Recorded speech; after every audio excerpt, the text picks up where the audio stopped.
Got a 1964 Oldsmobile Cutlass I've replaced the trunk floor on. All the braces were bad, the floor was pretty rotted. I ended up doing a 7-piece kit. This brand was Golden Star, I believe. Purchased it off eBay, can't remember exactly which outfit off eBay, but made in Taiwan. Metal's good, don't have any complaints about the thickness of the metal. The stamping, I'll go over some of the differences between my original pan, which is this hole here in the center. Originally it was a 1-inch rubber plug. Now it looks like the one on the right and the left. The stamping is good along these channels. The one problem I had was on the right side. The original panel is deeper, and the replacement panel I had to use a wood dowel, hammer on it a little bit to get those to line up flush. As far as the way the panel comes, it lips up over this bend above the axle. The problem is the replacement doesn't have this bump out on it, and for that reason I chose to weld along the vertical edge rather than cutting roughly a 1/4 inch beyond the bend of that and running into an issue here where this stamp is very deep and the replacement panel is like on the right side there, is not deep enough, so I would have had to have done dowel work there as well, and I just felt it would have been more noticeable, so I chose the vertical edge. The other issue with stamping is along the back here. Now this is a Cutlass. I'm not sure if the Buick and the Pontiac is the same, but all of them will have, well, all GM A-bodies will have this long cross-member brace that runs the width of the car. The difference between the GM divisions may be the design of this cross-member. This Cutlass, and I'm not sure if it's all Cutlasses, this is a Lansing car from December, maybe it varied by month, maybe it varied by plant, I'm not sure. But this one did not come with a brace that had a provision or cutout to accept this channel. My original floor stopped here for that channel. So because of that, these panels would not lay flush. There was about a 1/4 inch gap between the bottom of the this replacement panel and the brace, so I couldn't plug weld. So what I did is I just cut some pieces out from below where this channel sits on the brace and welded these in that location, and it allowed the floor to drop down enough to let me plug weld along that cross member brace. These are the original plug welds from the trunk pan. I cut to the inside of those for replacement purposes of the replacement panel, and then I butt welded. I also butt welded across the top. It's not a lap joint. All of the body mounts on the back side of the car were replaced, so there's 4 body mounts. These were toast, basically. It was bad off. I did the inner wheel housings on both sides. It was very rotted up to about this point where it connects with the floor. The process I did was I started on the left side and worked my way across.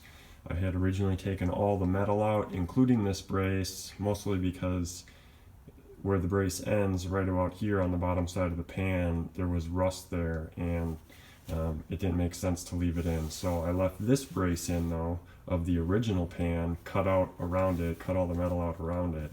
That at least allowed me to have something to set the panels on as I fit them. So multiple in and out of all of those panels to cut it, fit it, trim, fit it again, trim some more. Any of you that have done trunk work or any type of metal work know you have to measure, cut, and do everything multiple times before you screw it down and weld it.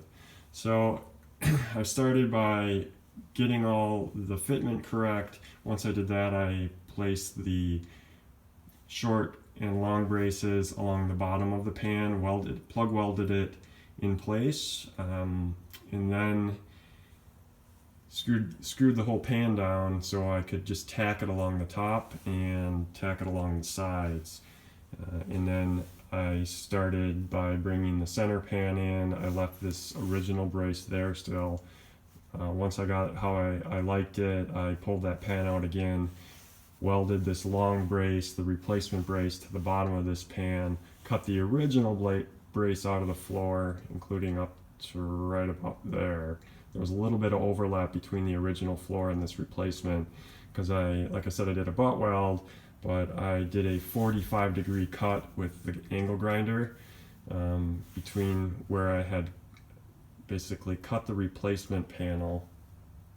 You can see where I cut it, and there was a little bit of overhang from the original. Came in at a 45, and that just allowed for a nice clean butt weld with a nice gap. So that way I didn't have to use Clecos and stuff to hold things in place.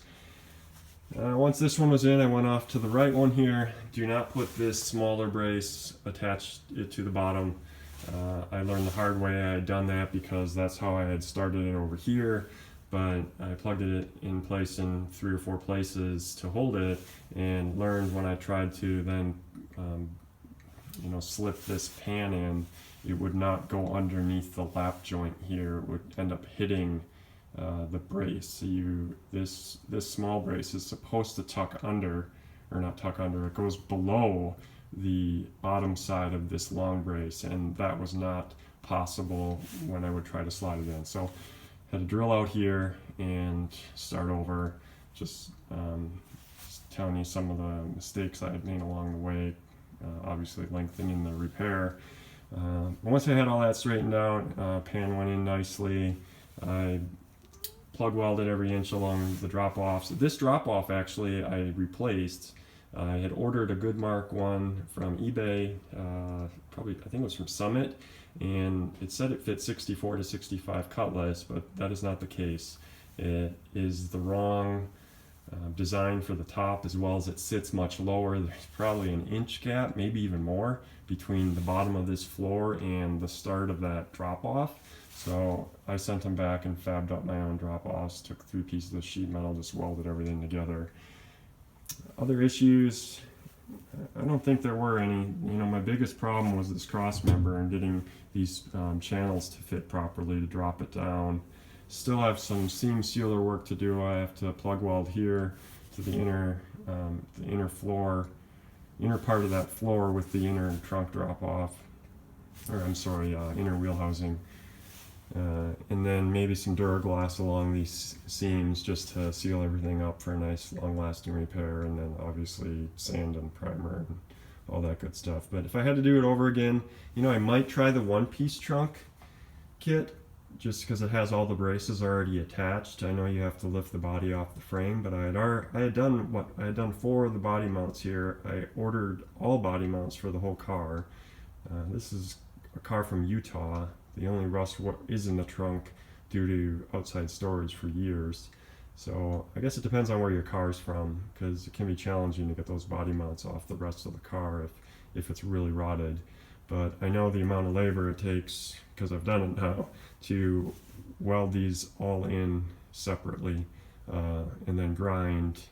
It's just, I think it would take less fitting and prep work to put a one piece in. You could trim it along here like I did and weld it in the same spot, along the back, and then it's the plug welding along the trunk drop off. So maybe it is less, maybe it is more. Maybe some of you have done it. I'd love to know if you've done a one piece. Let me know if it's more or less work. Appreciate it. Drop any comments you have down below, and I'll try to get back to them in a reasonable amount of time. Take care.